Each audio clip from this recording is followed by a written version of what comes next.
السلام عليكم ورحمة الله تعالى وبركاته، مشاهدين قناة اللبن الذكر النادر، أحييكم أينما كنتم. اليوم إن شاء الله غادي نتكلموا على هذا الزئبق الأحمر. هل يوجد فعلا داخل هذا الزئبق الأحمر أم لا يوجد؟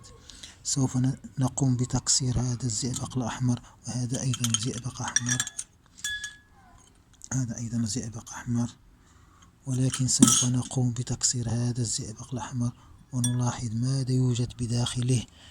بسم الله. إن هذا قاسي جدا، لم أستطع التكسير بهذه الآلة لأنه قاسي، هذا جدا قاسي جدا، لكن سوف أقوم بهذه الحركة بهذه. بسم الله.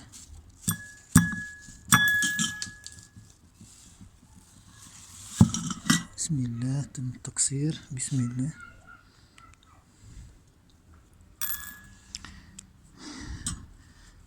ما تبقى هذا هو الآن. تبقى هذا الرأس الذي تبقى هنا، سوف نكسره إن شاء الله. سوف نرى ما يوجد بداخله.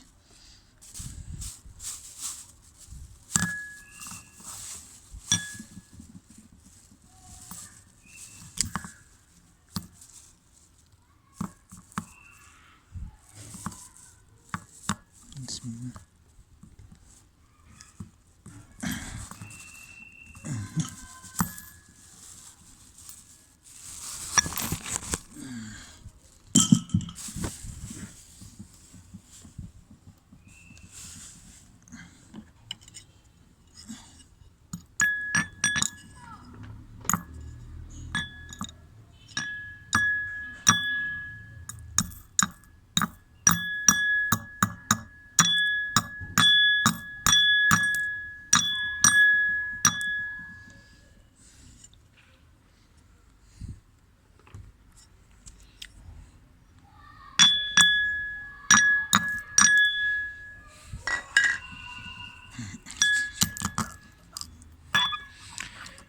هذا قاسي جدا، لا أستطيع.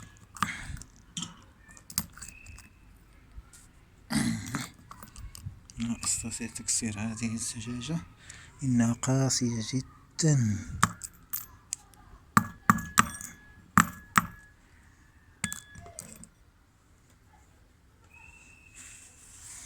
لكن سوف أقوم بهذا الشكل.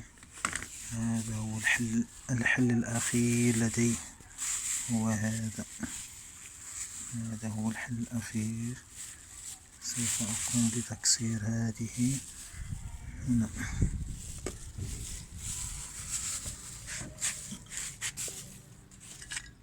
بهذه الطريقة.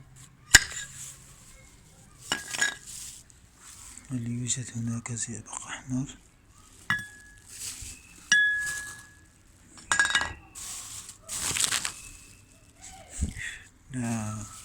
لا يوجد هناك أي زئبق.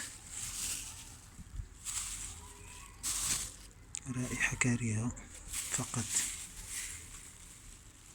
هذه الرائحة كريهة فقط. هذه العملية يجب لا يقوم بها أي أحد داخل المنزل. يجب أن يكون المكان في الهواء الطلق مثل هذا.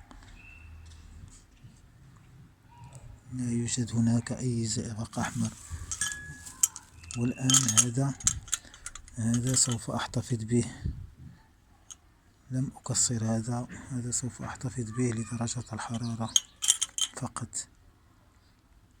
هذا سوف أحتفظ به لدرجات الحرارة فقط. أما هذا لا يوجد هناك أي زئبق أحمر.